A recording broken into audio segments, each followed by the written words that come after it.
Հոնկոնգի օդանավակայանում վայրեջքի ժամանակ բեռնատար ինքնաթիռը դուրս է եկել թռիչքուղուց և հայտնվել ծովում։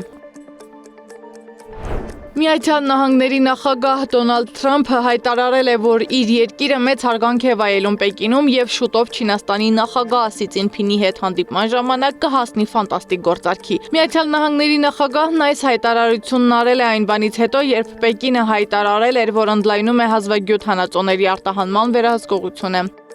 Հարավային Կորեան ուժեղացնում է անվտանգության միջոցառումները Գյուենջու քաղաքում, որտեղ տեղի կունենա Ասիա-խաղաղօվկիանոսյան տնտեսական համագործակցության գագաթնաժողովը։ Գագաթնաժողովից առաջ երկիրն ուժեղացնում է ուժային կառույցներն ու ամրապնդում ոստիկանական ուժերը։ Գագաթնաժողովը կարևոր է, քանի որ դրա շրջանակում սպասվում են մի շարք երկրների ղեկավարների հանդիպումներ։ Նախատեսված է նաև Միացյալ Նահանգներ Չինաստան ղեկավարների հանդիպումը, որի ընթացքում քննարկվելու են տարածաշրջանային, տնտեսական և քաղաքական հարցեր։